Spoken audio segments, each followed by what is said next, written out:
Le message est clair, le peuple n'y croit plus. Parce que, mes chers compatriotes, la bombe jeunesse, elle est là. La question n'est plus est-ce qu'elle va éclater, la question c'est quand va-t-elle éclater. Parce que cette bombe, elle est là.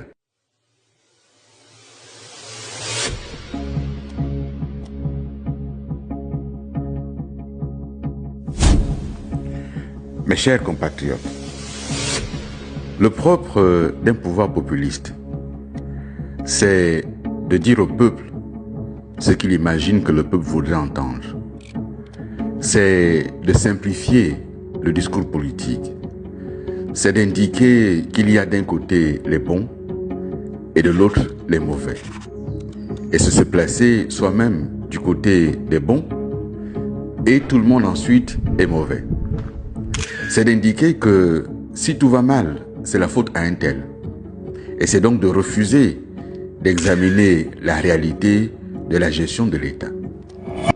Confronté à cette réalité, le populiste s'enferme dans son discours démagogique.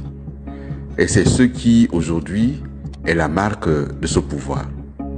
Un pouvoir qui a tenté de faire croire aux Gabonaises et aux Gabonais qu'il suffisait d'eux et tout irait mieux.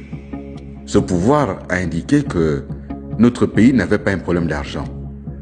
Il l'a dit publiquement lors des meetings à Port-Gentil. Il a dit pendant tout le septennat, il n'y aura pas un problème d'argent. Le pays n'a plus d'argent, le pays a l'argent. Le pays a l'argent. Vous ne m'entendrez pas dire je ne peux pas faire ceci parce qu'il manque de l'argent. C'est pas un septennat où je vais venir vous dire il y a des problèmes pour trouver l'argent. J'ai déjà résolu. Mais qu'observons-nous aujourd'hui? Des renoncements, des reniements, des trahisons.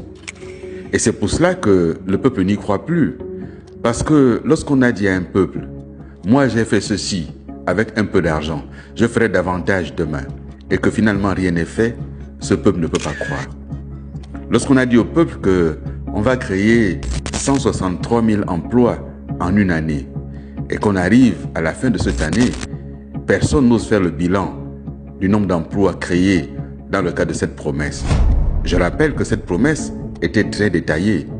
163 000 emplois pour 3 projets.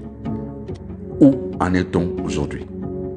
Lorsqu'on a dit au peuple que ceux qui étaient là avaient gelé l'entrée à la fonction publique et que nous on est venus, on a dégelé tout ça, tout le monde peut entrer à la fonction publique.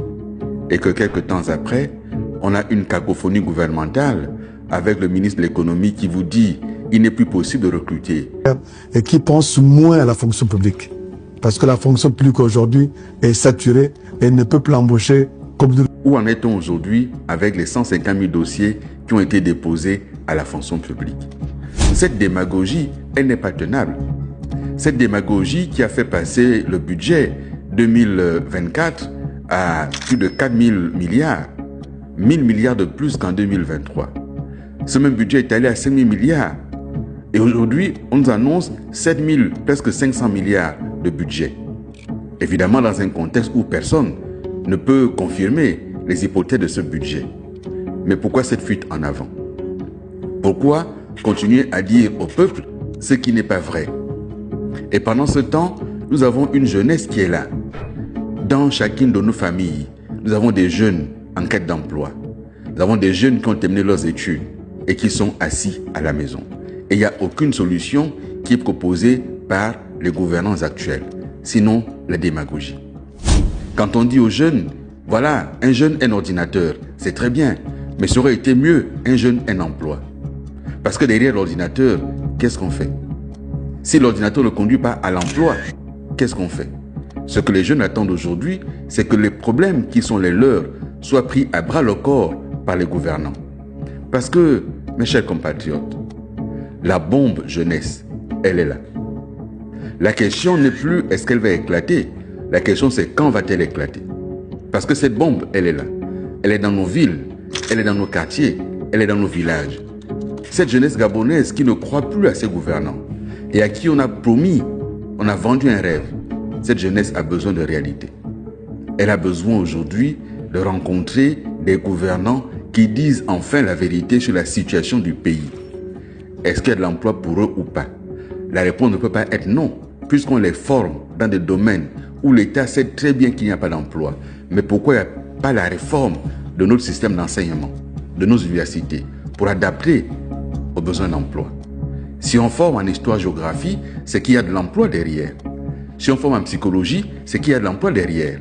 Si on forme en sociologie, c'est qu'il y a de l'emploi derrière. S'il n'y a pas d'emploi, pourquoi forme-t-on dans ces domaines-là? Pourquoi l'État accorde-t-il des bourses dans ces domaines-là? L'État doit pouvoir assumer toute sa part de responsabilité. Et je le dis sans jeter la pierre à qui que ce soit. La politique de la jeunesse ne peut pas être une politique de loisirs, une politique de nomination de quelques jeunes. Il faut mettre en place une vraie politique d'accompagnement des jeunes, dans leur formation, dans leurs études, dans leur emploi. C'est indispensable, parce que c'est ça notre avenir. Ce n'est pas amener des gens à aller courir derrière des meetings. Ce n'est pas rassembler quelques jeunes devant un tribunal. Ce n'est pas appeler les jeunes à aller accueillir un chef d'État qui arrive de l'étranger. Non, ce n'est pas cela. Il faut absolument poser les bases d'une vraie politique nationale de la jeunesse. Je le dis encore une fois, nous avons raté l'occasion dans cette transition de nous occuper de notre jeunesse et de nous interroger sur ses attentes réelles. Le temps est encore là. Si ce n'est pas fait, la bombe jeunesse, elle va exploser. La question n'est pas est-ce qu'elle le fera, c'est quand est-ce qu'elle le fera et quels en seront les dégâts.